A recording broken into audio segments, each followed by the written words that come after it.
Hare Krishna, Krishna Krishna, Hare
Hare.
Krishna, Hare Krishna, Krishna Krishna, Hare Hare, Hare Rama, Hare Rama, Rama Rama, Hare Hare. Hare Krishna, Krishna Krishna, Hare Hare, Hare Rama, Rama Rama, Hare Hare. Hare Krishna, dear devotees, please accept our holy obeisances. All glories to Srila Prabhupada. Welcome to this morning's class. It's from Chaitanya Charitamrita, Adi Lila, chapter 5 and text 35. We're very fortunate to have this morning Gopal Pran Prabhu from ISKCON, New York, to give the class. Hare Krishna, Prabhu, please accept Hare our humble Krishna. obeisances. Humble Glory to obeisances. Prabhupada. And it's all yours. Go ahead, Hare Krishna. Om Namo Bhagavate Vasudevaya. Om Namo Bhagavate Vasudevaya. Om Namo Bhagavate Vasudevaya. Oh, sorry, we are reading Chaitanya Charitamrita, so we'll start with Jaya Jaya Sri Chaitanya, Jaya Nityananda, Jaya Dvaita Chandra Jaya Gaura Bhakta Vrinda. Jaya Jaya Sri Chaitanya, Jaya Nityananda, Jaya Dvaita Chandra Jaya Gaura Bhakta Vrinda. Jaya Jaya Sri Chaitanya, Jaya Nityananda, Jaya Dvaita Chandra Jaya Gaura Bhakta Vrinda. Hare Krishna. Reading from Chaitanya Charitamrita, Adi Lila, 5th chapter, The Glories of Nityananda Prabhu. Verse number 35. Kāmād dveṣād bhayāt snehād yathā bhaktyeśvare manaḥ āveśya tad aghaṁ hitvā bhavas tad gatiṁ gatāḥ. Kāmād dveṣād bhayāt snehād yathā bhaktyeśvare manaḥ āveśya tad aghaṁ hitvā bhavas tad gatiṁ gatāḥ. One more time. Yes, and then we can. Kāmād dveṣād bhayāt snehād yathā bhaktyeśvare manaḥ āveśya tad aghaṁ hitvā bhavas tad gatiṁ gatāḥ. Kāmād dveṣād bhayāt snehād yathā bhaktyeśvare namah dveṣād dveṣād aghaṁ hitvā āveśya tad hitvā bahavas tad gatiṁ gatāḥ. Hare Krishna. kāmād dveṣād bhayāt snehād yathā bhaktyeśvare namaha. Sorry. Yathā bhaktyeśvare manaḥ āveśya tad aghaṁ hitvā bahavas tad gatiṁ gatāḥ. Kāmād dveṣād bhayāt snehād yathā bhaktyeśvare manaḥ āveśya tad aghaṁ hitvā bahavas tad gatiṁ gatāḥ. Hare Krishna. Word to word meaning: Kāmād, influenced by lusty desire; dveṣād, by envy; bhayāt, by fear; snehād, or by affection; yathā, as; bhaktya, by devotion; Ishvara, in the Supreme Personality of Godhead; mana, the mind; āveśya, fully absorbed, fully absorbing; that; aghaṁ, sinful activity; hitvā, giving up; bhavan, many; that; gatim, destination; achieved. Translation and purport by His Divine Grace Srila A.C. Bhaktivedanta Swami Srila Prabhupada. Srila Prabhupada ki jai. As through devotion to the Lord one can attain his abode, many have attained that goal by abandoning their sinful activities and absorbing their mind in the Lord through lust, envy, fear, or affection. Purport. As a powerful sun, by its glowing rays, can purify all kinds of impurities, so the all spiritual personality of Godhead can purify all material qualities in a person he attracts. Even if one is attracted by the Godhead in the mode of material lust, such attraction is converted into spiritual love of Godhead by His grace. Similarly, if one is related to the Lord in fear and animosity, he also becomes purified by the spiritual attraction of the Lord. Although God is great and the living entity is small, they are spiritual individuals, and therefore, as soon as there is reciprocal exchange by the living entity's free will, at once the great spiritual being attracts the small living entity, thus freeing him from all material bondage. This verse is from Srimad Bhagavatam 7:130.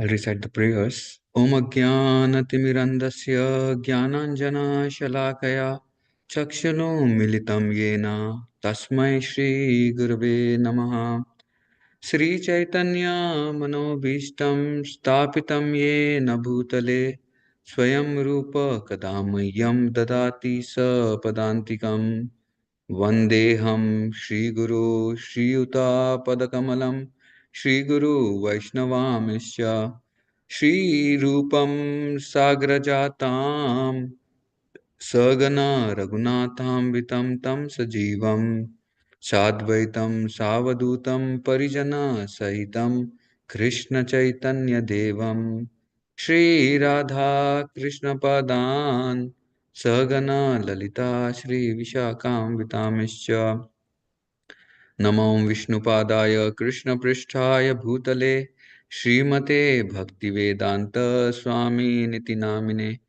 Namaste Saraswati Deve Gauravani Pracharine Nirvishesha Shunyavadi Paschatade Satarine Namo Mahavadanyaya Krishna Prema Padayate Krishnaya Krishna Chaitanya Namami Gauratishe Namaha He Krishna Karuna Sindhu Dinabandhu Jagatpate Gopesha Gopika Kanta Radha Kanta Namastute Tapta Kanchana Gaurangi Radhe Vrindavaneshwari Vrishabhanu Shute Devi Pranamami Hari Priye Vancha Kalpatarubhyasya Kripa Sindhu Bhaivacha Patitanam Pavanebhyo Vaishnavebhyo Namo Namaha Jai Sri Krishna Chaitanya Prabhu Nityananda Shri Advaita Gadadhar Shivasadi Gaura Bhakta Vrinda Hare Krishna Krishna Krishna Hare Hare Hare Rama Rama Rama Hare Hare Tam karoti vācālam tam attain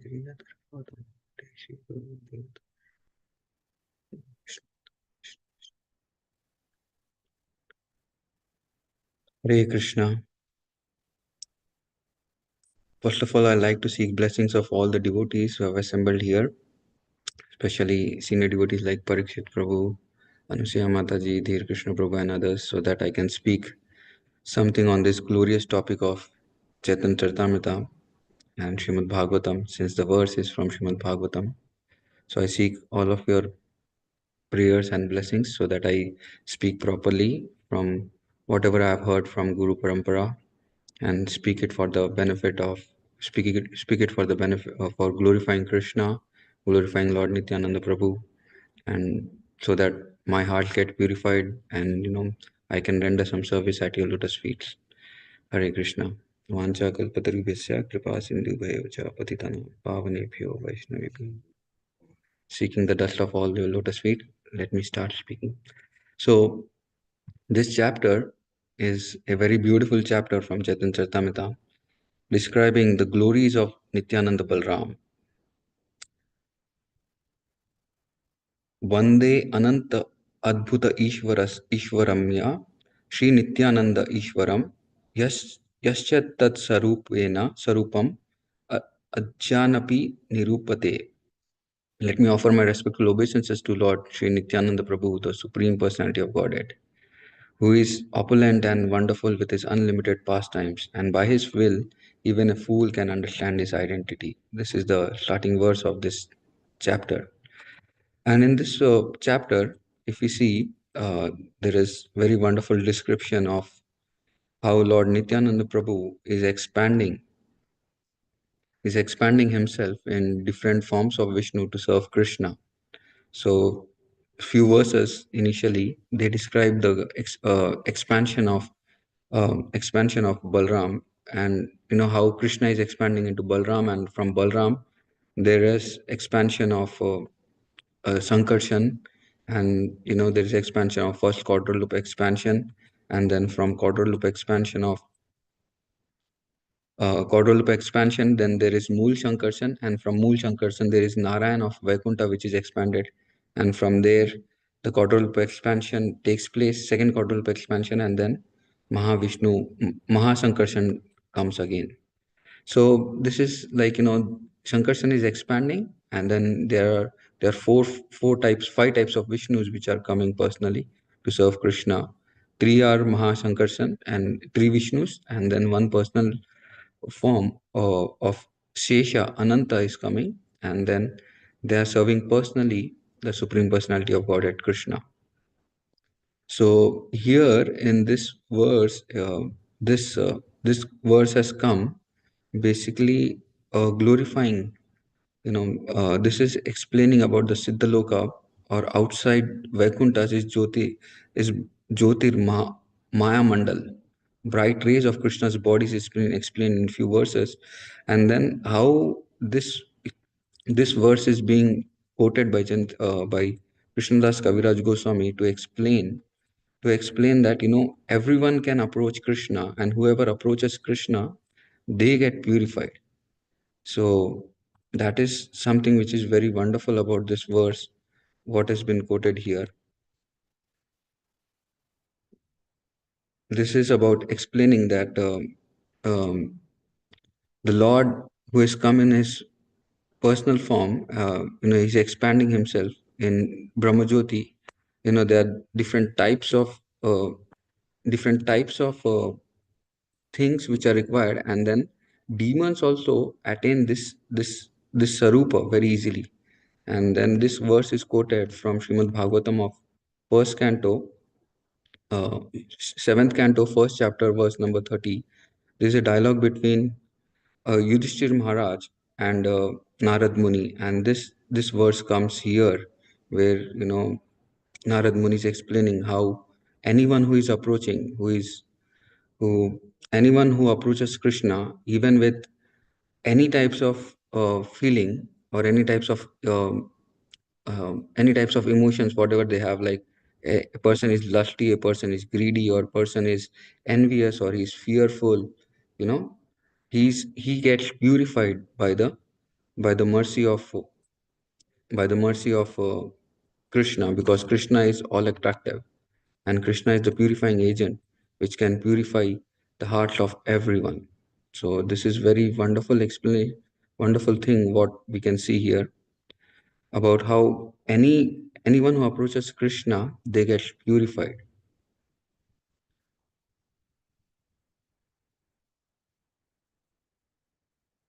So if we see, the purport is very beautifully explaining about how, the first line is so beautiful: as the powerful sun by its glowing rays can purify all kinds of impurities, so the all spiritual personality of Godhead can purify all material qualities in a person he attracts. The sun has a very wonderful capacity. If we now compare sun with the Supreme Personality of Godhead, sun rays, wherever the nature of sun is one thing is very, very wonderful, that he never discriminates on where his rays are exposed to. He never discriminate that I'm putting the rays on the mountain, or on the tree, or on the land, or on the ocean, or anything. But the rays, the sunlight or the sun rays, have the potency to purify each and every place, depending on the receptivity of the person, or receptivity of the item on what the sun rays is falling on. It gets purified, or there is no effect. Like the stone doesn't have any effect of sun rays. It may get hot, but it doesn't get purified. Whereas if the sun rays fall on water, it gets evaporated and it gets purified. The impurities like the salt from the ocean and the other things get they evaporate, and the water becomes cloud, and then cloud showers water and can give the best thing from the ocean is we get water. So sun has a very strong potency to purify. Same way, Krishna also has a very strong potency to purify everyone who comes in touch. And anyone who comes in touch with Krishna, he gets purified nonetheless, whatever may happen. That is very beautiful thing about sun. They never discriminate about who is coming in touch with him. So it's like sun rays are very powerful and they purify the water, they eliminate the darkness. Same way, Krishna also purifies anything it comes and removes all the ignorance from the heart of a person who is come in touch with him. So this is the nature of sun, this is the nature of Krishna, that it purifies. Krishna also purifies. Krishna purifies in a very beautiful way. Krishna purifies just by removing all the sinful activities, all the tendencies which are there in the heart. They get purified by the rays, by the touch of Krishna. So this is something which is very wonderful to understand from this verse.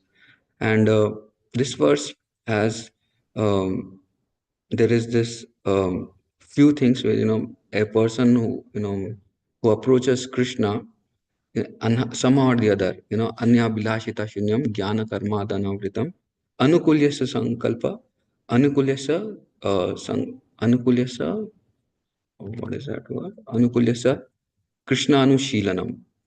So in this, if we see, if a person is approaching with a favorable mood or not with a favorable mood, but still he gets purified.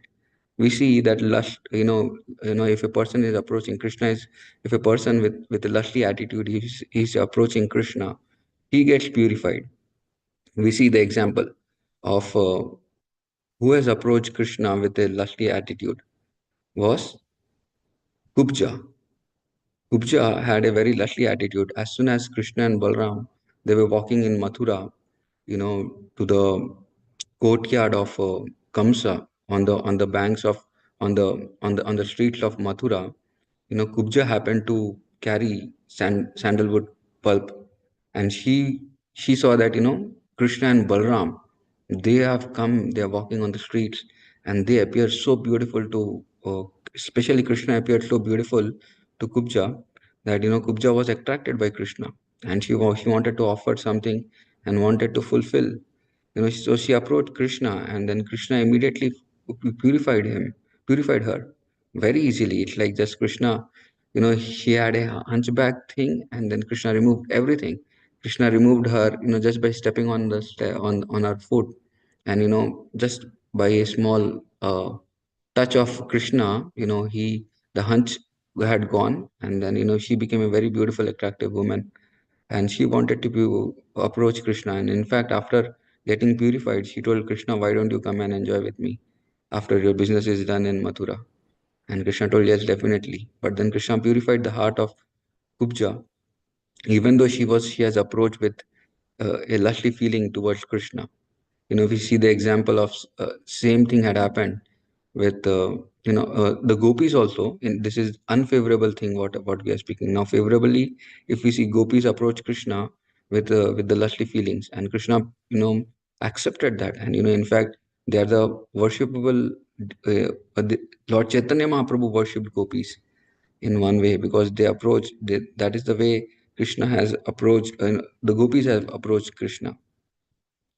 And we see how envy, if we see the example of envy, who was envious, envious, and the envy was present in the heart of Shishupal when he was trying. Shishupal is a very wonderful example also for envy, how envy in the heart was so much that, as soon as he took birth, in fact, when Shishupal was born, Shishupal was born with 3 eyes and 4 hands, and this was like an abnormal birth of the child. And when she approached how this child can become normal, so so some of the brahmanas, they told that, when this child will be put in the lap of someone, lap of a person who will kill him, immediately he will become normal. And the mother of Shishupal, they were trying everything to put the child in all different laps of different people, and somehow he was not getting purified. And eventually, what had happened, when Krishna had come, Krishna was a small child, and then Krishna also had come because Shishupal was his cousin only. So while coming, they happened to meet each other, and Krishna actually touched Shishupal uh, while playing, and then immediately we can see that he got his two arms got removed, and then his one eye, which was not proper, was removed. And immediately everyone could understand that Krishna will be the cause of the death of Shishupal. So Shishupal also came to know, and Shishupal became so envious of Krishna that he started blaspheming Krishna whenever and wherever he used to meet Krishna. So his blasphemy was very great. Every time he was blaspheming Krishna like anything. And then Krishna had told that, unless and until he blasphemed 100 times, I will spare him. So Shishupal used to always count every time, 1, 2, 3, 4, 5, 6. As soon as he reached 98, 99, he will stop. And after taking a break, again, he can start again. So that was the condition. He cannot continuously blaspheme Krishna. But Shishupal was so envious that every time he used to blaspheme, and he used to blaspheme Krishna like anything. And if you see, in between, Shishupal envy increased more when Shishupal was about to get married with Rukmini. And Rukmini, his brother, the brother of Rukmini, had arranged his friend Shishupal to get married with Rukmini. And during the marriage, he was so happy that I'm going to get married to one of the beautiful girls on this planet. And his aspiration, in one way, his envy got a little bit forgotten because of this thing. But he still, and he saw that Krishna at the last moment came and kidnapped his about to be wife, and he was like devastated. And his envy increased more and more in the heart because Krishna had kidnapped Rukmini, and Krishna married Rukmini. So his envy increased more and more. And this came to a pinnacle when, especially during Yudhishthir Maharaj worshipping Krishna in Krishna and offering him the best seat, offering him the best result of Rajasurya Yagya. And this wasn't handled by Shishupal, and he just was not ready to see that Krishna is getting so much respect, which he doesn't, which according to him he doesn't deserve it. And Shishupal started blaspheming Krishna left, right, center, and he forgot the count. That was the most unfortunate thing. He did not take a break. So immediately, Krishna seeing that the situation, and especially Krishna was still tolerating whatever blasphemy was happening. But as soon as Shishupal started blaspheming Yudhishthir Maharaj and the Pandavas, he felt that this is the time that, Shishupal should be killed now. And immediately Krishna killed Shishupal with his Sudarshan Chakra. And, because the Rajasurya Yagya was happening, even if a drop of blood would have fallen, it would have, destroyed the complete sacrifice. So Krishna killed Sudarshan Chakra Krishna killed Shishupal with such a precise way that not a single drop of blood had fallen down, but he left the body. He killed Shishupal with his Sudarshan Chakra. That was great. That is something which is so wonderful by Krishna. Krishna can do anything and everything. Killing a person, cutting him into two pieces without a drop falling down. So that is amazing, Krishna. So we see the envy is such strong, was so strong in the heart of Shishupal. In fact, if you see after this, Shishupal, when he died, what had happened was his soul immediately went into the sky, and then it entered the body of Krishna, and he got Sayujya Mukti, which was not seen any time that a person who is so envious and he getting Sayujya Mukti, or he getting liberation by the mercy of Krishna.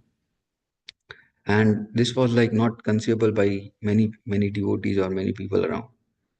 And they were thinking, what is happening here? And this is where Yudhishthira Maharaj questions that how can you tell that Krishna is partial? Krishna is, this chapter of seventh chapter starts with the very wonderful explanation of partiality. Because what happens, in the sixth canto, Indra defeats all the asuras, and killing Vitrasur, he gets the kingdom back. So there is a doubt which lingers in the heart of Maharaj Parikshit, and he tells that how is it that we accept Krishna to be not showing partiality.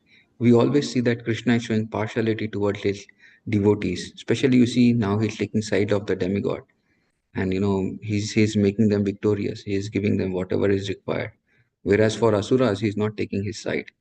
So Parikshit Maharaj had this question, and Sukhdev goes, he's answering this question with putting up the dialogue between Yudhishthira Maharaj and Narad Muni.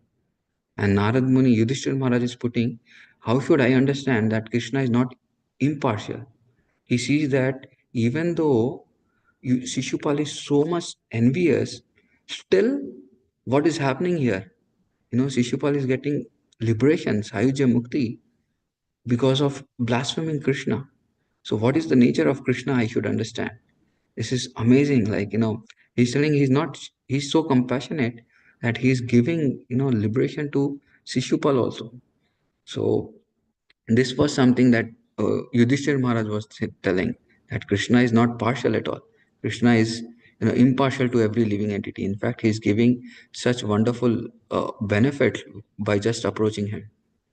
So this is verse, actually there is next verse of uh, this is also very beautifully explained about how Krishna is very, very impartial towards the other living entities, towards all living entities. It all depends on how you approach him. That is the conclusion what Narad Muni brings out after during the end of this chapter, that as a father, his father is more concerned, more loving towards one of the child who is always very affectionate, because father might have many children, but then he is more affectionate towards one of the child who is very loving and very affectionate. If the son is hearing and is very obedient to his father, that child becomes more and more favorite to the father. So there is definitely that affection is there, and and the father definitely provides some special favors to that child. But for everyone, he is equal to everyone, but he little more favorable towards the child who is more affectionate. So this is the verse actually which describes that anyone who approaches with lust, envy, fear, or affection, he gets purified by Krishna. Because anyone who is approaching, like fire is there. Even if a child goes and put his finger in the fire, he will get burnt. Or a big person, knowingly or unknowingly, if he touches fire, he will definitely get purified. So purification will definitely take place because you are approaching fire. Same way, when you approach Krishna, there is purification takes place. Definitely purification will happen. Because if we remember that this thief who approached Krishna, when he heard about Krishna in a very beautiful way, he wanted to become rich. He wanted to become rich within some time. And while just passing by, while robbing one house, he wanted to escape the police, or he wanted to escape the soldiers. So he happened to go and sit in the katha. And during the katha, he hears the glories of Krishna, that Krishna is wearing such beautiful ornaments. Like, your mother Yashoda is decorating Krishna with, golden ornaments, very beautiful necklace, very beautiful crown, flute, and then the armlets are, the ankles are there, golden ankles are there, golden bracelets are there. And he hears that he's a small child and his mother is offering so much gold. Why don't I go and just rob him? And then he hears a description that Krishna lives in Vrindavan. Even after hearing all these things, he approaches the brahmana who is glorifying Krishna, and he tells, where will I find Krishna? Can you give me the address? Bole, he lives in Vrindavan, in the forest of Vrindavan. If you go and call him, he will definitely come. So this thief, he wanted to go and rob Krishna. So he approached Krishna with a mentality of cheating him. And he went and he was calling Krishna, oh Krishna, where are you? Oh Krishna, where are you? In fact, just by calling the name of Krishna, Gopal, please come, where are you? In the forest of Vrindavan, Krishna hears his call, and then he immediately comes and presents himself with the same way what he hears. He comes in the same way. Actually, he comes with wearing of golden ornaments, wearing of very beautiful necklace, and then ankle belts and everything like that. And just by seeing Krishna, he feels, oh, this is the greatest opportunity for me to become rich now. Let me just grab Krishna and then just speak to him very nicely. He's a small boy. I can just allure him with some nice sweets or anything like that, and immediately rob him and then become rich. But what happens to this thief? This thief immediately, as soon as he touches Krishna, his complete heart gets transformed. All his tendency to rob Krishna, to cheat Krishna, he becomes, in fact, he gets cheated by Krishna. He loses his heart and becomes transcendentally mad with Krishna just because of touch with Krishna. So this is our wonderful Krishna. Anyone who comes and approaches Krishna, definitely he will be, Krishna will attract him in a very different way. So the thief got attracted, and the thief lost the desire of, stealing from Krishna. In fact, he tells that you stole my heart now. I cannot do anything. Now I can just surrender it at your lotus feet and always call your holy name. So this is wonderful thing what we can see. Anyone who is approaching Krishna, he gets purified. Now if you see from the verse, out of fear, who had approached Krishna? It was Kamsa. Kamsa was so fearful that, he just, was seeing Krishna everywhere because he knew Krishna will be the cause of his death. He was so fearful. In fact, it is told, Kamsa had two children, and when these two children were walking together and they were coming in the court, he was thinking that Krishna and Balram has come. So that was his thought process. Every time, everywhere, he was seeing Krishna. In fact, in the movie of Krishna, they show that Kamsa is drinking water, and then he sees that Krishna's face is there in the water. In fact, Krishna tells, I am the taste of water. But as soon as he's seeing also and he's feeling also, and immediately he throws away the glass. That so much he's unfavorably thinking of Krishna. And then he's just so fearful of trying to see Krishna, trying to remove Krishna from his heart. But the more and more he's thinking of Krishna, he's getting purified. And at the time of death, as soon as Krishna killed him, he was liberated in one way because of being touched with Krishna constantly. So anyone who approaches Krishna, he gets purified. In fact, with affection, we can see how this Pandavas, they approach Krishna with great affection. They all got purified. They all were pure devotees only, but their affection increased more and more. In fact, their minds became so much absorbed in Krishna that every time they were just thinking of Krishna. Oh, Krishna would have been here. It would have been so wonderful. Any situation was there which was not tackled by them, like the time when Durvasa Muni had appeared in the forest and asking for please feed me and my 60,000 disciples. They thought no one else could save them except Krishna. Draupadi was remembering Krishna. All the Pandavas were remembering Krishna. So everyone was remembering. Any impediment was there, they were always remembering Krishna. So that was the great type of attachment they developed for remembering Krishna. So this is something which one should aspire for, that he should somehow or the other develop that great attachment for Krishna. And if we have that great attachment to Krishna, then it becomes very easy for him to get purified. I was just reading yesterday, and no one likes any change. This is the sentence what Prabhupada writes. Prabhupada writes that no one likes any change what is taking place, because he wants to remain as it is. No one wants any changes. So our heart, and then Prabhupada continues, our hearts are dirty, and our places are dirty, and no one wants to change that thing. No one likes any changes to be done so much. So, but if even if the place is dirty, still people accept it and they live in that condition, because any change is done, then it's very very tough for them to do anything, because change means, or cleaning means, it's a process of taking trouble to clean something. Like this example is given by, I heard it from one preacher. When a person takes a new house, not new house, he purchases a old house and he wants to shift there. But once he comes to the old house, what happens is he see that the house is not occupied for a long time, almost like 10-15 years the house is not occupied. So what will be the condition of that house? That house will be surrounded with complete dust. There will be so many cobwebs and other things like that. Everything has to be cleansed before he comes and lives in the house.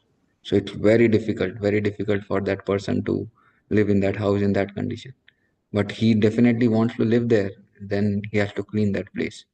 And once he starts cleaning that place little by little, and then suppose he's cleaning the first floor of the house, and then he's cleaning and cleaning, and he doesn't see that there is this roof, there is one rope is lying, and then he immediately pulls, and all the dust again appears in the room, because the dust has fallen from the roof completely on the floor what he has cleansed. Then he's more confused and thinking whether I'm doing the right thing or not. And this is what happens sometimes. This our process of Krishna consciousness is a process of cleaning. Cheto darpana marjanam. And we start cleaning, initially we don't think that there was some problem with us. And we think we are very all right, we are the nice person. But as soon as we come to Krishna consciousness, we understand, oh, they are the six anarthas: lust, greed, anger, envy, pride, illusion. These anarthas are there, which are troubling us. And we think, oh my God, really? Are these anarthas there with me? I don't have all these anarthas. And then once you start chanting for some time, you feel, oh, these anarthas are really there. And then you think, oh my God, these anarthas are not just there, they are like quite deeply rooted, and it's taking a lot of time to remove these anarthas. They're not going so easily. And then you start working little by little, working on these anarthas. This anartha nivritti stage is considered one of the biggest stage in our this the 9 stages of our bhakti. From shraddha to prem, anartha nivritti is considered that a stage where one has to put a lot of endeavor to clean his heart. And once we start cleaning the heart little by little, little by little, all these anarthas, we feel they are like, they should be very little, but they keep popping up again and again. And in fact, they start troubling the heart more and more. We think, okay, now the lust is over. Then, the greed comes out, greed comes for position. And then there is, if these things are not fulfilled, and then the anger manifests in the heart. Well, initially I was never angry, but now I'm becoming little angry. What is happening with me? So our situation becomes with the same situation of the cleansing of the house. You know, the house which is little bit dirty, we feel, oh, appears to be little dirty, but then we start cleaning little by little, and then more dust keeps falling. So all dust is accumulated in the house. But once you start cleaning little by little everything, a time will come then the house becomes very cleansed. If we keep doing it continuously, same way for our heart, if we continuously, keep cleansing the heart by the process of bhakti, especially shravanam and kirtanam. These two are like the water, actually, water and food for the soul, for cleansing of this heart. So if we keep doing this thing, nurturing the bhakti, then our heart becomes very very cleansed. So this is very important, that a devotee doesn't get surprised at why it is taking so much time for getting cleansed. In fact, Rupa Goswami Part tells the same thing. Utsaha, Nishchaya, Dhairya. Dhairya is also very important. Utsaha is required and Nishchaya is required. Determination is required, but Dhairya is also very important. In fact, Dhairya is one of the things which is more important, because we can act enthusiastically, we can be determined, but we have to be so much patience, exhibit this quality of being patient to deal with the situation around, deal with the situation of our heart. If we don't deal with it, what will happen is it's very difficult. If we become little impatient, well, when will my heart get purified? When will I become a pure devotee? Well, it's just ready. We can become pure devotee. Only thing, how are we acting on our on this process? How are we taking this process very seriously? So it's all about purifying the heart, and purifying the heart happens with especially the sound vibration. We have to take this medicine, or take this cleaning agent of sound vibration. Nashta prayeshu abhadreshu nityam bhagavata sevaya. This comes in the first chapter, where Prabhupada tells your attendance in Srimad Bhagavatam determines your cleansing of the heart. Directly, the way you want to cleanse our heart is by the sound vibration. Sound vibration starts, our day starts with the sound vibration. Early day, we start our day early in the morning by Brahma Muhurta, from Brahma Muhurta time, and we start with giving the right sound vibration to our heart, to our mind, to get it cleansed like anything. Spiritual sound vibration by chanting the holy name of the Lord. As soon as this sound vibration enters the ears and enters the heart, they start working, and then they purify it. So it's so important for a devotee to be constantly in touch with this sound vibration. In fact, I heard this very beautiful statement from one of the devotees. He was telling that a devotee means he should be doing two things. He should be haunted uh, haunted by the spiritual sound vibration, and he should be hunting for services. If we are doing these two things, then he can advance in bhakti like anything. Haunted by spiritual sound vibration. Like we see now, a person who, when do we tell a person is haunted? When a person is been haunted by a ghost or something like that, and he behaves very weirdly when he's haunted by a ghost. Same way for a devotee, if he is haunted by spiritual sound vibration, what happens is he behaves in a way that he's getting purified very easily. So it's like a very purifying thing actually. And haunted means he should be always be surrounded with some spiritual sound vibration. Morning he's out her, he's chanting the holy name of the Lord. That sound vibration is entering the heart and getting and making him purified. And same way is this sound vibration, what happens as soon as it enters the heart, it purifies the heart. And then in the daytime also, if we are if you're not doing anything, if you are driving, just hear kirtan or lecture, that sound vibrations keep going in our heart, and then that's how our heart gets purified. In fact, he was telling haunted by sound vibration means you should be memorizing the shlokas, memorizing the songs written by previous acharyas, and you should be murmuring them, every time, as people outside, they sing so many songs actually. If you see, when we walk in subway, or when we walk around in New York, when we walk around, people always have their headphones, or people have their this AirPods connected to their ears, and they keep just moving their head, singing the whatever songs, whatever they are hearing, and they are acting like a mad person only. So same way for a devotee, he should be haunted, and he should be having his headphone in one way, or his something, to always keep hearing that sound again and again, spiritual sound vibration. And just by coming in touch with this spiritual sound vibration, our hearts can get really purified. This is something which is so wonderful thing what Krishna has given. Krishna has given his holy name and spiritual sound, that it can purify the heart like anything. In fact, this is our process of purification. So if we want to work hard, then we work hard on this process of purification through this sound vibration. So this is something which is so wonderful. If we want to hear, if we want to really come in touch with Krishna, by any way we get purified by getting in touch with the spiritual sound vibration. Another thing was hunting for services. We should be looking forward for any opportunity to serve. And what is the best service one can do is try to give Krishna consciousness to others. This is the best service. No one can stop. In a temple, there might be sometimes limited services, or there might be we may not get some service, but no one will stop you from going out and doing book distribution. No one can stop you from going and preaching to others. So that service is so wonderful. If you can do that thing, or if you can render some services. Here I see in Harrisburg, we need a lot of services actually. We want this temple to flourish, then we need a lot of services from every devotee who is connected here. So any opportunity which comes, one should just cling that opportunity. One should hold that opportunity and see that that is one of the wonderful opportunity what Krishna is giving for my purification. So this is something which is required, for making advancement or making purification in our heart is sound vibration, and then services. Services has a very wonderful thing. What happens is these senses what we have, they have a tendency to attract, make us attract to the objects, sense objects very easily, and we get attracted by these sense objects because of these senses. So these sense objects have to be purified. The senses have to be purified. They have to be engaged in the service of the Lord. Unless and until we engage our senses in the service of the Lord, they don't get purified. So any opportunity, Krishna is so merciful that he comes in the form of Arsha Vigra form, and he is ready to accept any service what we are ready to do. He doesn't need anything. He is Atmaram, but still he comes just to accept our service so that we get purified, our senses get purified. And then, it's very easy for us to become purified and serve him very nicely. And this is where if we get purified, what happens?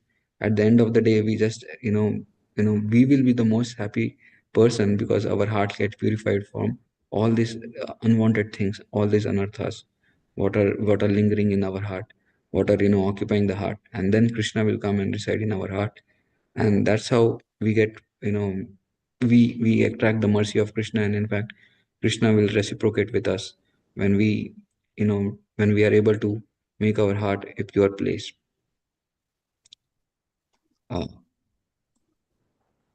Should I stop here and then take take some reflections or comments from all of you? Absolutely. If you feel that this is a good place to stop, that's fine. Normally, just before 9 o'clock, we stop. Yeah. And thank you very much for very, very, very wonderful class. It's a combination of pastimes of the Lord related to the thinking about the Lord, lust, envy, fear, and affection. He gave examples for all of that, and then ended it with so much advice about how to one can get purified and also take up services, especially the one that you can just do on your own, like book distribution. Thank you very much. So much advice was there. Very wonderful class. Thank you, Prabhu. So, devotees, this is the time to unmute yourself. If you have questions to ask, if you have realizations from this class that you want to share, please do that. Hare Krishna. Unmute yourself. Hare Krishna, Prabhu. Please accept my humble obeisance, Shri Prabhupada. Thank you for a very nice class, Prabhu. As Brikshit said, it's a combination of pastimes, teachings, guidance, instructions. Nice blend. Thank you so much. I have a couple of questions, Prabhu, but I want to ask the first one is, initially when you started your class, you were speaking about, how Kubja was approaching the Lord from a lusty point of view, and the Lord accepted it, but he purified his mind. He purified her heart and her mind. And then you also spoke about the gopis, So what I want to ask Prabhu, we are, at least I, are not at that elevated stage of,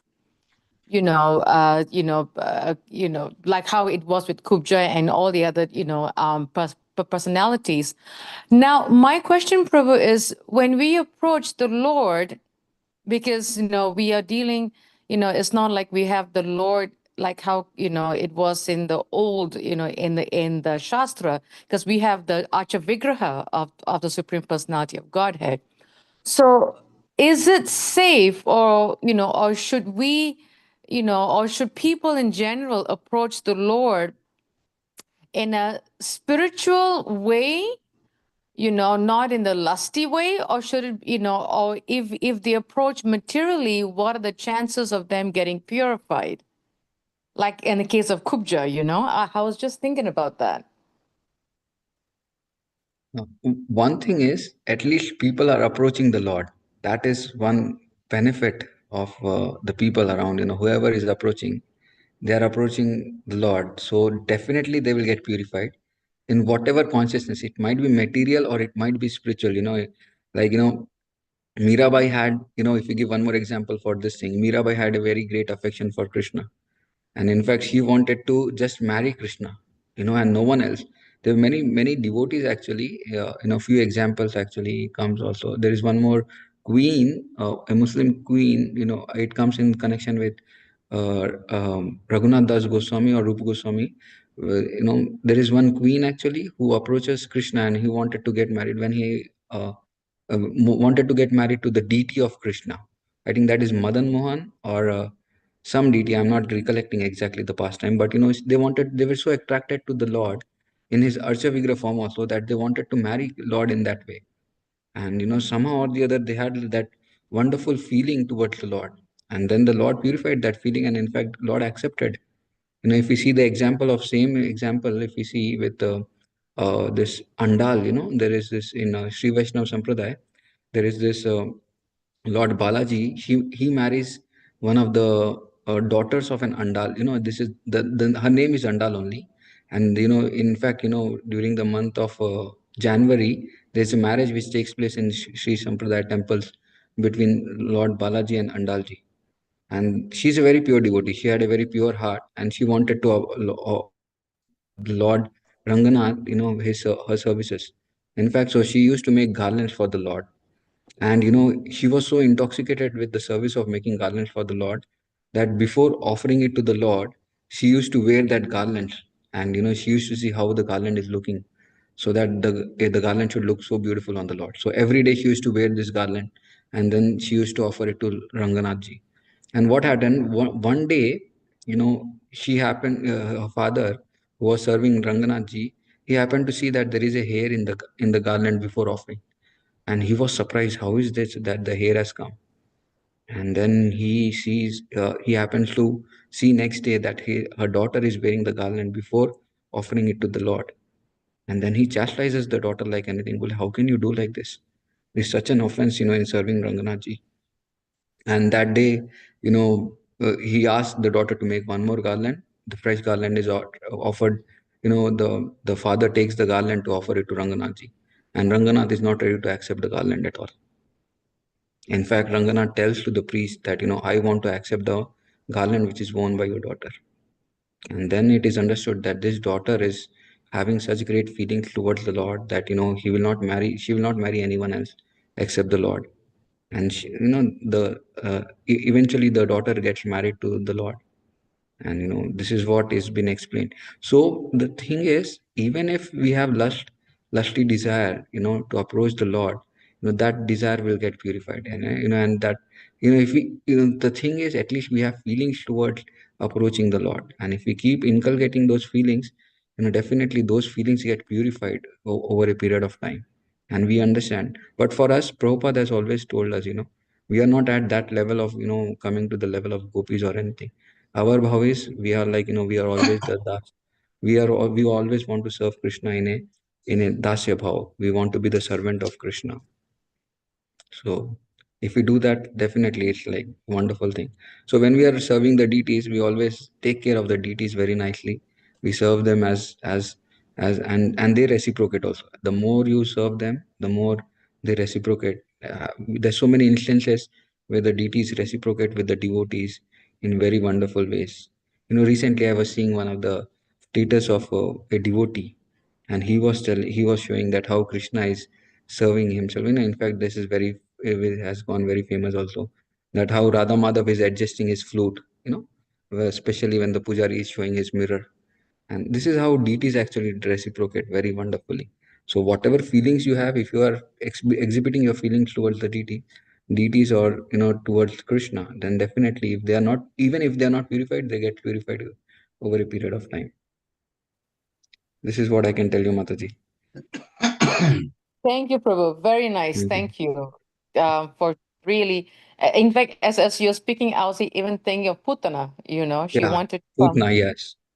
And then Krishna just allowed her, but he also liberated her. So yes. Thank you, Prabhu. Thank you. Hare Krishna. You said you had a second question, if you remember that. Actually, it is not a question, but it's It's a reflection. That's a nice, that's a better way to put it. I really like, Prabhu, how you said haunted and hunting. Yeah. That was really good. I mean, I don't think I'll forget that. It was very nicely put. We get haunted by the holy name, and then we go hunting for the service. That was really, really nice analogy, Prabhu. Thank you so much. Actually, this I heard almost like maybe around 10 years back, but this statement, as soon as it was told by the devotee, this also, like, I carried it for a long time, and whenever its opportunity is there, I try to see that we apply this sentence also, and we are haunted by this spiritual sound vibration. He tells haunted by spiritual sound vibration, not with holy name, but spiritual sound vibration, and that is like so amazing. Holy name is also spiritual sound vibration, but and then hunting for services. That will be more wonderful if someone can just catch this thing and apply this thing in this life. Thank you, Mataji. Thank you, Prabhu. And one other reflection I had when you're speaking about, when we serve the Lord, we get purified, and you're speaking about the Lord in a deity form. And I was and somehow the way you phrased the sentence was so nice that it made me realize, sometimes sometimes the mind plays games. We say, oh, I have to go do service in the temple, I have to go out of my way and do it. But actually, if we think about it, the Lord doesn't need anything from us. He's just making himself available to purify us. We are thinking, oh, but I have to cook for the Lord. Oh, but I have to wake up the Lord. Oh, I have to do this. Oh, I have to do that. It's out of my way. It is like 15 minutes, 20 minutes, or 1 hour, whatever. But actually, the Lord is giving us a chance, an opportunity to serve him, because that's the only way for us to purify our senses, to purify ourselves. So it's like the Lord is standing on the altar, as we say, in his murti form, but we are the ones that have to make the effort to walk, like you said, hunting for the service, right? We have to make the effort to walk towards him, and then he's going to purify us. So it's like that. I'm thinking about that 2 inches pastime of Mother Yashoda, Mother Yashoda and Damodar, the effort and the mercy. If we make the effort and the endeavor to to go out of our way to serve the Lord. And of course, we say that you're just standing there, but He's giving the mercy to purify us. So I was thinking, how wow, yeah, if we can actually think of it that way, that I'm going to serve the Lord to be purified and get His mercy. I think that will help our consciousness to really switch the way we think in terms of service. So I was just thinking about that, Prabhu. Thank you. Thank you. Yeah, Hare Krishna. Thank you very much for the comment also. Any other questions? Hare, Realizations? yeah, Hare Krishna, all glory to Prabhupada. Hare Krishna. Yeah. Yes, my question is, how do you say, in a lustful way? In a lustful way, striving for a relationship with the Lord? Or would you elaborate that in a lustful way? What does it mean in a lustful way? You want more explanation to that? Yeah. So, when someone approaches the Lord in a lustful way, like the example I gave about Kubja, and then Anusuya Mataji was telling about Putana also. So, they approach the Lord in a mood of enjoying, because Krishna was very attractive, and they wanted to enjoy with Krishna in a lustful way, like how a woman wants to enjoy with a man, and that was the feeling they had towards the Lord. And with those feelings, they approach the Lord that I want to serve you, but I want to serve you in a way that in a very lustful way. And Krishna, yes, definitely, he told, you can definitely approach in that way, but I just need to purify your consciousness. And Krishna, in fact, did purify the consciousness of Kubja, purified the consciousness of Putana. And anyone who approaches in this way also, like, if you're lustfully approaching Krishna, then Krishna will definitely purify that consciousness. In fact, he gives an opportunity to serve you but then he gives he will remove that impurity from the heart of lust, and then there is the lust changes into the quality of loving Krishna. And after that, after the interaction with Kubja became a very loving devotee of Krishna. In fact, she was always loving and aspiring to serve Krishna in a very wonderful way. So this lusty feelings are there which arises in the heart of someone who wants to serve the Lord in that way. They get purified. Actually, it's very it's very inconceivable for us how the Lord purifies the heart even of a lusty person. But then he does that. He does that in a very inconceivable way, and that is very wonderful about the Lord, how he acts in the heart, removing these impurities also. Yeah. Thank you, Prabhu, for answering so nicely. I'm just thinking that many devotees are used to seeing the deity of the Lord, so maybe they will not think in terms of lust like that towards Krishna. Yes. And therefore, maybe if you can describe the situation with Kubja, the pastime itself, how she came to do, because it all involves Mathura. Kubja was a hunchback. So all of that, if you just bring it in, then maybe it will throw more light on how Kubja became lusty towards Krishna. If you don't mind talking about the pastime. Yes, definitely. So when Krishna was, called by Akrura, Kamsa had sent Akrura from Mathura to Vrindavan, and there, Krishna actually, Akrura goes and calls Krishna to come to meet, come to Kamsa, come towards Mathura, so that Kamsa had a plan to kill Krishna. But then he wanted definitely that he wanted Krishna to he wanted Krishna to be killed by this his wrestlers, and with the demon, with the elephant and other things like that. So he had planned everything to kill Krishna, and Akrura was sent to Vrindavan. And when from Vrindavan, when Krishna and Balram had come with Nanda Baba and all the other Gopas, that time when they came to the Mathura, they wanted to uh, they wanted to they wanted to actually go and see the Mathura, complete Mathura streets and everything, how Mathura is there and everything. So during their walk, they come across this wonderful hunchback woman. And this hunchback woman is an old woman, and she always makes sandalwood pulp for for Kamsa, and gets it for serving him. But then here at one time, what had happened was, you know, Krishna and Balram, when they were walking on the street, this woman was attracted, seeing the beauty of Krishna. And she was really attracted in a very lusty way. In fact, she wanted to somehow or the other enjoy with Krishna, because, you know, this woman was old, in fact, Krishna very wonderfully, sarcastically tells to this woman when she comes towards him, "O tall young woman, who are you? Tell me, for whom are you carrying this sandalwood pulp in your hand? I think you should offer this sandalwood pulp to me, and if you do so, you will be very fortunate." And Krishna, hearing this, the hunchback woman, she actually felt little shy, and then she offered immediately. The woman replied, "My dear Shyam Sundar, this beautiful dark boy, you may know that I am an maid servant of Kamsa, and I always supply the sandalwood bulb to him daily. But if I don't take it for him, it will be very wrong from my side. But still, since you are asking, I will definitely apply this sandalwood bulb to both you brothers, for so beautifully you have captured my heart."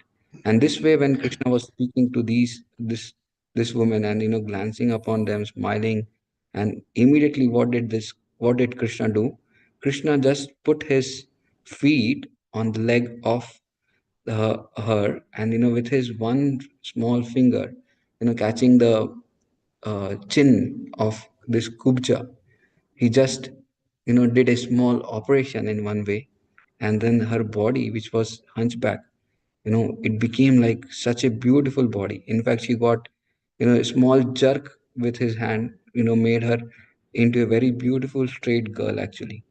and she had, very attractive features in one way, and that is what has been described in Krishna book and in the Srimad Bhagavatam, that she becomes one of the most attractive girls, which is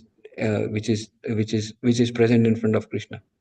And then as soon as this takes place, the hunchback woman actually becomes very more attractive towards Krishna.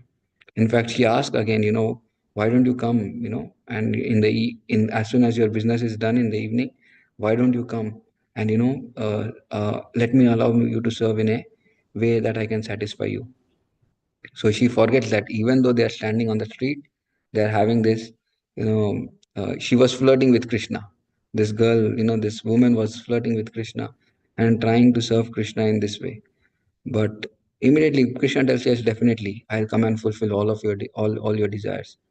And in fact, Krishna goes there, but he purifies the heart as soon as he touches Kubja. In the evening, when he approaches the palace of Kubja, and then in the place where Kubja is living, he purifies her just by his touch. This is what is told in Krishna book, that just by the touch of Krishna, the lusty desires in the heart of Kubja had evaporated. And then she starts loving Krishna and wanted to serve Krishna as a very wonderful woman, how he wants to serve Krishna. So this is something which is very wonderfully thing what one can approach. We can approach Krishna with any feelings, whatever we have, and Krishna will definitely purify those feelings. That is something which is. Thank you. Thank you very much. So that was the context of how Kubja came. Kubja was really, really attracted to, because Krishna is all attractive. He's very, very, very handsome. And then he also straightened Kubja's, the hunch on the back made her very beautiful. So she got attracted even more. And as a woman, she wanted to just give up herself to Krishna. But Krishna purified her, just like Prabhu has explained. Hare Krishna. So many examples are there. So thank you for bringing it up and explaining so nicely. Any other questions? Any other realizations? Do people want to connect with this or takeaways? We are past the hour now, but any final questions? If not, then thank you, Gopal, for the wonderful, wonderful lectures. Very, very, very, very, very, wonderful in terms of advice, given the pastimes and the connections and all of that you made. Hopefully we'll take everybody's heard.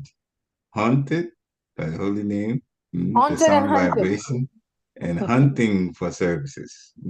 So now, Prabhu heard it 10 years ago and they still stayed with him. Hopefully it will stay with everybody else also. Very nice class. This is Dear Krishna Prabhu's comment on Hope the chat. giving Very class. nice. Thank you. Yeah. Very grateful to all of you for giving this wonderful opportunity. This is all for my purification, what I had spoken. I am also not at the level of following all these things. So please, all of you, bless me so that I'll be able to follow whatever I've spoken also. We all need the purification we can get. That's for sure. Hare Krishna. Get more excited about devotional service so we can fall in love with the Lord. All right. Vancha kalpatarubhasya kripa sindhve titanam Vaishnavi Namaha. Srila Prabhupada ki jai. Thank you very much, Guru, for coming. All right. Hare Krishna. Jai. Hare Krishna. Hare Krishna. Hare Krishna. Glory to Srila Prabhupada.